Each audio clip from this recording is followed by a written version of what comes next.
Ja,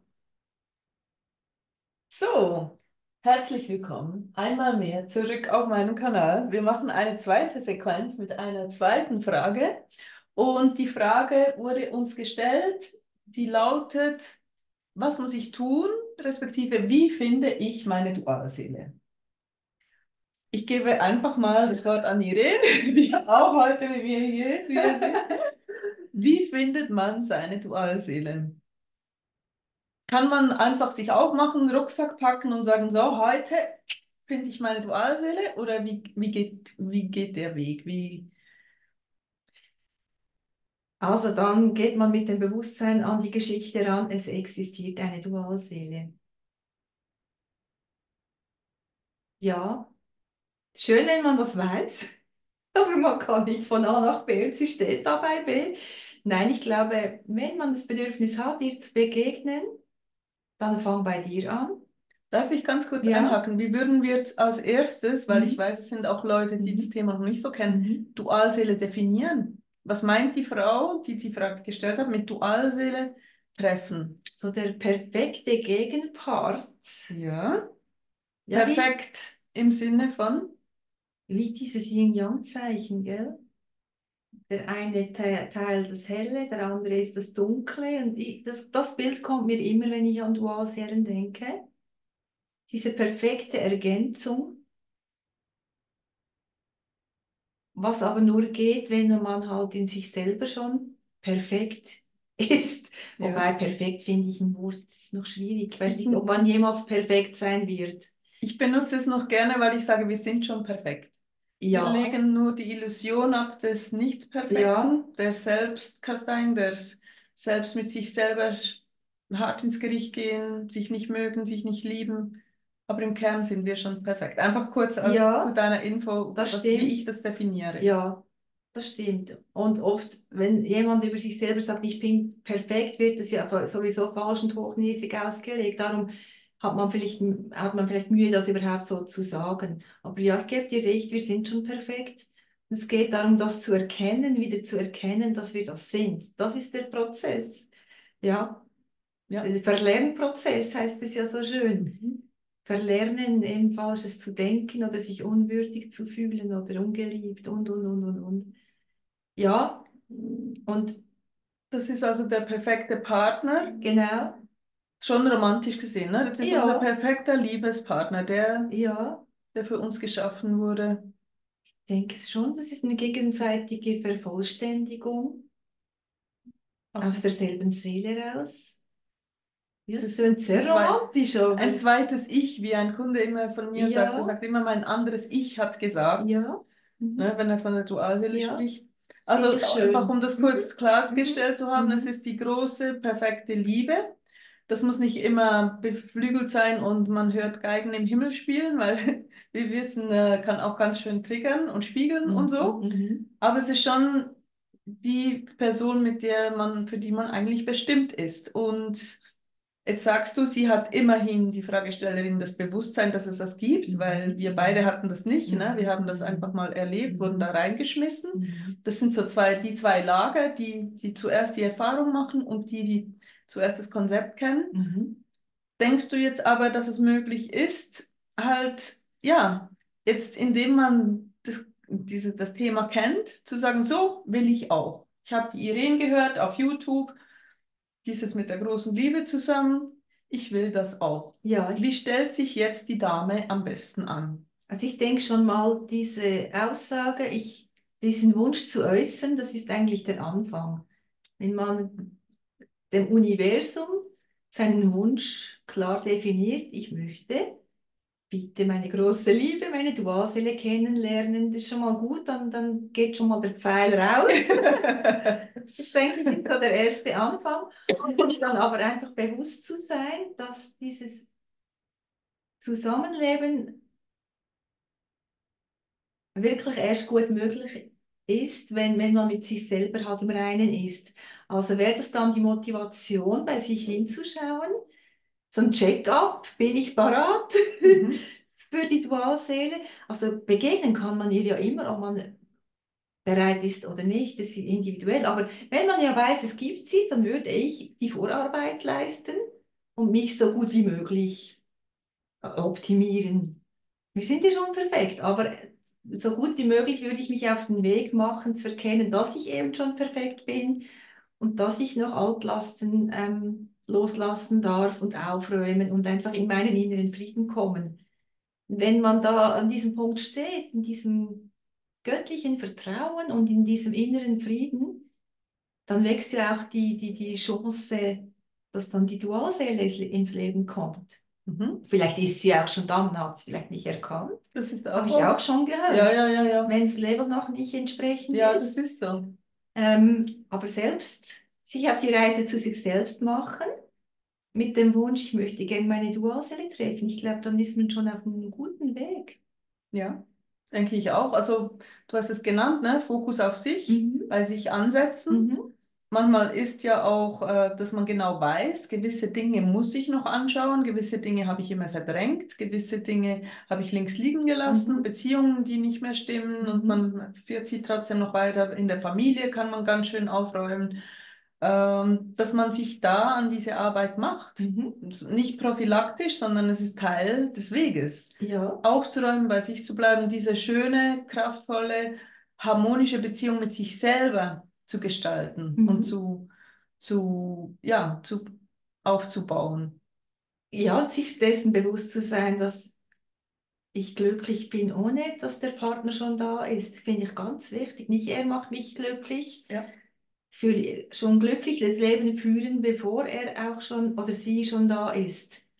Und nicht denken, ich kann erst dann glücklich sein. Sich dessen auch bewusst zu sein, macht dich einfach selber glücklich. Ja, ist essentiell. Klingt so einfach, Folgt dem aber Herzen. ja, Und wenn du die Dinge tust, die du gern tust, dann ist ja auch die Chance groß, dass er an diesem Ort auftaucht, wo du dich glücklich fühlst, sei es im Beruf. Dann ist es der Arzt, wenn du die Ärztin bist und den Job gerne machst. Oder du gehst gerne Skifahren. Vielleicht steht er plötzlich am Skilift. Aber irgendwo, wo man sich gerne aufhält, was man gerne tut. Ich denke, das wäre auch noch so ein Tipp. mhm. Und ich denke, dass es durchaus auch sein kann, dass wenn man sich so auf den Weg macht, dass man vielleicht zuerst an Nicht-Dualseelen rankommt. Ja. Auch Leute, die es braucht, auf dem Prozess sind wir wieder beim Thema Lernpartner, dieses Wort, das ich so nicht mag, aber das existiert, deshalb benutzen wir es, dass man vielleicht jemanden als Dualseele identifiziert, der es aber gar nicht ist, aber es fühlt sich stark so an, das wäre dann der Begriff falsche Dualseele, wo man noch heilen darf, was man noch nicht erkannt hat. Weil selber für sich im Frieden zu sein, zu Hause auf dem Sofa zu sitzen und eine Serie zu gucken, Mhm. ist ziemlich einfach, aber im Zwischenmenschlichen Mhm. wird ja oft ans Licht gebracht, was noch Heilung bedarf, was noch nicht im Reinen ist. Und da kann es durchaus sein, dass ähm, in diesem Bestreben, die Dualseele zu treffen, zuerst andere Partner ins Leben treten. Genau, und darum erübrigt sich auch die Frage, die man ja oft hört, bin ich jetzt mit der Dualseele zusammen oder ist es ein anderer Partner? Ist im Grunde genommen völlig wurscht, Mhm. weil der da gerade da ist, der perfekte Spiegel darstellt und halt einfach ein Teil des Weges ist oder eine Vorbereitung. Also nicht sofort beenden, wenn man nicht sicher ist es die Dualseele oder nicht, sondern dieses Geschenk mal annehmen, hinschauen, was lerne ich da? Und wenn sich das auflöst, löst es sich auf. Und wenn nicht, dann hat es noch einen Sinn. Da eigentlich ist jeder Partner, den man dann gerade auf dem Weg trifft, schon der richtige. Ist gar nicht so wichtig, wie man das benennt. Klar, dann im Großen schon Lernpartner. Ich glaube, wenn man die Dualseele getroffen hat, kann man es differenzieren. Vorher ist es schwierig. Und wenn sie dann da ist, dann merkt man irgendwie den Unterschied. Und jetzt fragen alle, was ist der Unterschied? Habe ich mich gut in was reingeredet? Wunderbar. Nein, man spürt, Ich sage immer, der Unterschied ist die Liebe. es ist Die anders. Liebe ist da Ja. oder die Liebe ist eben nicht da. Und es sind Oft werden ja toxische Beziehungen verwechselt mit Dualseelenbeziehungen. Und ich glaube, da kommt die Frage her, ist das jetzt die Dualseele? Weil Leute wissen möchten, hey, hier geht gerade was ab, was irgendwie nicht so angenehm ist. Könnte das jetzt die Dualseele sein? Soll ich daran festhalten oder soll ich mich schnellstmöglich davon lösen? Und auch da, wie du richtig sagst, merkt man definitiv im Nachhinein immer, okay, was ist der Unterschied? Aber auch im Moment, wo man drin ist, zu lernen, was ist Liebe und was nicht, ist Teil des Weges. Mhm. Ist das toxisch oder nicht toxisch? Werde ich mit Liebe behandelt oder ist es keine Liebe, die mir da entgegenkommt? Das darf man lernen, erkennen lernen, weil das oft anfangs wie so falsch geeicht ist, aus der Ja, Kindheit ja. heraus. Man denkt, ah, das ist, der liebt mich, der kann nicht, nur nicht dazu stehen, der ist scheu, der ist verkappt, der ist, Mhm. was weiß ich, Mhm. ne, irgendeine Ausrede. Mhm. Und man merkt gar nicht, dass das, was man als Liebe hier definiert, Mhm. gar keine ist. Und Mhm. das ist dann auch Teil des Prozesses. Genau.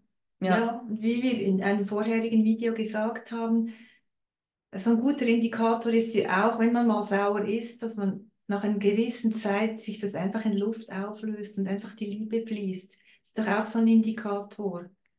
Und ich denke, dass man auch jetzt noch anhängen darf, dass das dann eben gegenseitig auch ist, Genau, ne? ja, Dass der ja. andere auch Es ist, verzeiht und nicht immer die Fehler vorhält oder ja. weil das Toxische, ne, das will man nicht aufrecht, das soll man auch gar nicht aufrechterhalten. Mhm, Da ist mhm. die Aufgabe, sich daraus zu lösen. Aber diese, dass man immer wieder spürt, da ist wirklich Liebe, eben diese dann richtig definierte Ja, Liebe. ja. Das ist aber, das kann einen keinen abnehmen, glaube ich. Das ist einfach, da muss man durch lernen, was ist Liebe und was ist nicht Liebe. Wo Mhm, habe ich mich getäuscht, wo mhm. nicht.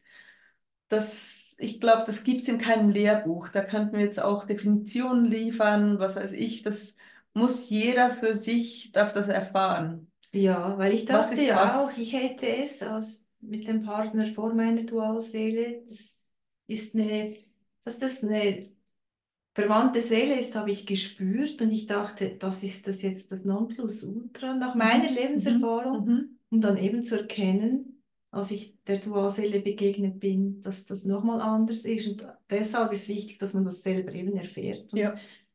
unterscheiden kann. Ja, Das, der Weg ist das das ist wirklich der Ziel. Weg. Das kann Ja, man, und wenn es die Dame das ist fragt, der na, wie Weg. treffe ich sie? Das ist eben das, das ist der Weg. Es ist auch Mhm. ein Weg zur Liebe Mhm. und zur richtigen Definition der Liebe. Mhm. Und die kann man nur über Erfahrung Mhm. eruieren, wenn sie Mhm. zuerst vielleicht eben nicht richtig da war. Ne? Und da auch, ich denke wieder mal unser Lieblingswort Vertrauen. Das Bauwort. Vertrauen, Ja. dass ich finde es sehr schön, wie du das gesagt hast, der Pfeil ist abgeschickt, von wegen, hey, ich will den richtigen Partner. Mhm. Und ich glaube sogar, dass das die meisten, auch wenn das intuitiv oder implizit geschehen ist, irgendwie geäußert haben, die dann wirklich auf die Dualseele treffen. Ne? Ja. Dieser Wunsch nach der wahrhaftigen Liebe, Genau, nach das der haben wir doch auch bedingungslosen Liebe. auf dem Ja, Spaziergang mhm. gesagt. Das war schon in der Kindheit irgendwo Ja, drin. Aber man wird sich dessen halt vielleicht später bewusst erst. ja, Dieser Pfeil wurde vielleicht unbewusst, also nein, nicht vielleicht, der wurde oft. unbewusst Ja, ja, abgeschickt. ja, Und wenn man es bewusst macht, ist natürlich, denke ich, fast noch besser. Ich also weiß nicht. muss ja nicht besser sein. Es ist Ähm, einfach, ja, ja, wie wir sagen, ne, jetzt in diesem Fall es ist ein anderes Szenario. Man genau. kennt zuerst das Ja. Thema, man erfährt vom Thema und denkt Mhm. dann, ja, Mhm. stimmt, jetzt werde ich mir bewusst, dass ich das ja auch immer schon wollte, Ja, vielleicht auch so. ja, ja. Dann ist dieser Filmfile abgeschickt und dann ist wie wenn man im GPS ne, die Destination eingibt. Okay, was weiß ich, Eichenweg 3 in, was weiß ich, im hintersten Kaff, das es gibt. Und dann fährt's los. Und dann das ist der Weg. Und manchmal denkt man ja, oh Gott, wo bin ich jetzt hier gelandet? Völlig falsch, stimmt überhaupt nicht. Und das sind dann vielleicht Lernpartner, das sind vielleicht Dates, die nicht so verlaufen, wie man möchte. Das sind dann nicht Treffen mit der Dualseele, sondern mit allem anderen. Aber das ist der Weg. Und Ja, ich man darf denke, vertrauen, dass man auf dem Weg ist, weil man diesen Pfeil abgeschossen hat. Man hat Enter gedrückt, wo man genau, und die jetzt Adresse eingegeben dürfen hat. wir uns diesem Fluss des Lebens eben hingeben Ja, und aus dem Kopf vielleicht raus und aus der Kontrolle raus und wissen, es hat seinen Sinn Und das stimmt schon, das ist der Weg. Aber das hat sehr viel mit Vertrauen und Hingabe zu Mhm. tun. Aber ist auch spannend. Und eben Kontrolle loslassen. Und alles andere mitnehmen, was halt mitkommt bei dieser Erwachungsreise, Ja, weil ja, immer wieder muss ich das klarstellen, dass es einfach nicht, ich bin keine Partnervermittlung, ne? Es genau. ist nicht, ach so, du suchst einen, der hat auch gern Hunde, der auch, So okay. geht's nicht. Nein, es geht um so viel mehr. Es geht nicht Mhm. nur um den Weg zu sich, sondern wirklich um dieses erweiterte Bewusstsein auch, Ja, ja, dass wir Seelen sind, dass es eine höhere Anbindung gibt, dass es, ne, alles, was damit mit Spiritualität, wenn man so will, ja, zusammenhängt. ja, Das kommt ja, alles, das ist essentieller Teil davon. ja.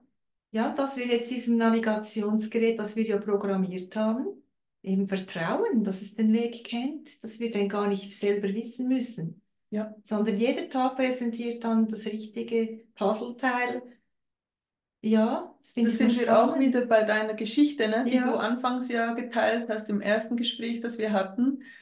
Dieses Vertrauen, das du mitgebracht Mhm. hast, weil, Mhm.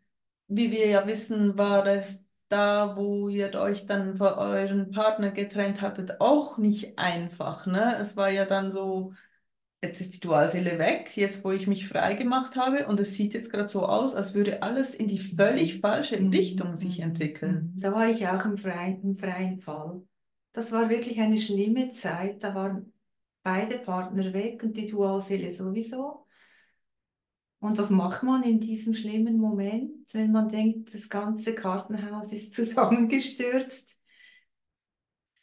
Ja, denke mal erstmal durchatmen. Also ich kann nur von meiner Seite sagen, da ich ja geschieden bin und damals war mein Sohn 10 Jahre alt und da wurde ich gebraucht als Mutter.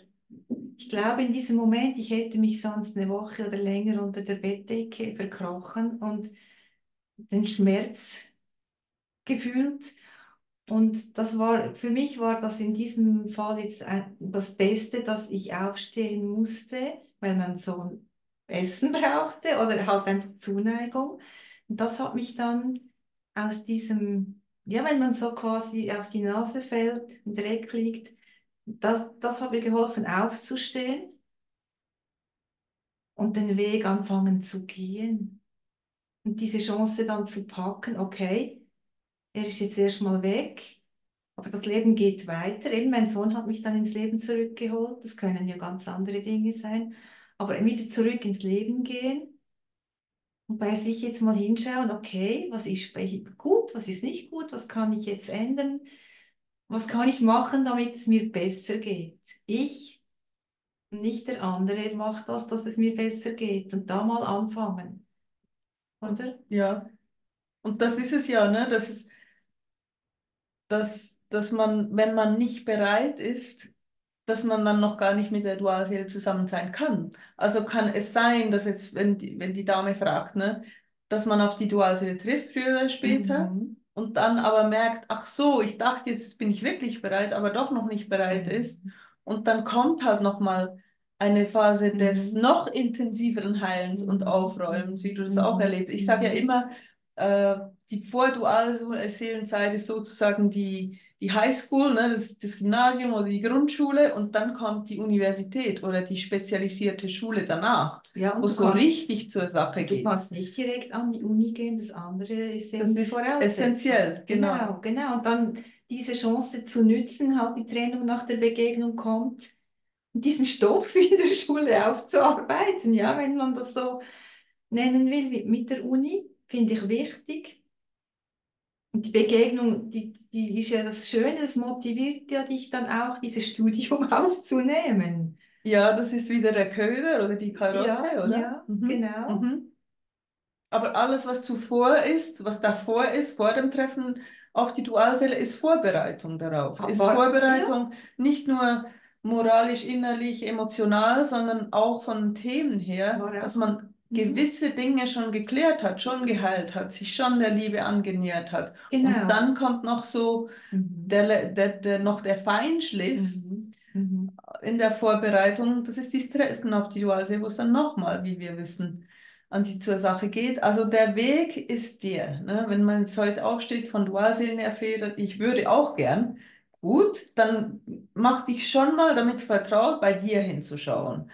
Verantwortung zu übernehmen, was du in deiner Realität erfährst und indirekt kreiert hast. Übernimm die Verantwortung dafür und fange an zu heilen, was nicht in Einklang ist mit dem, was du dir wünschst und was Liebe ist. Ja.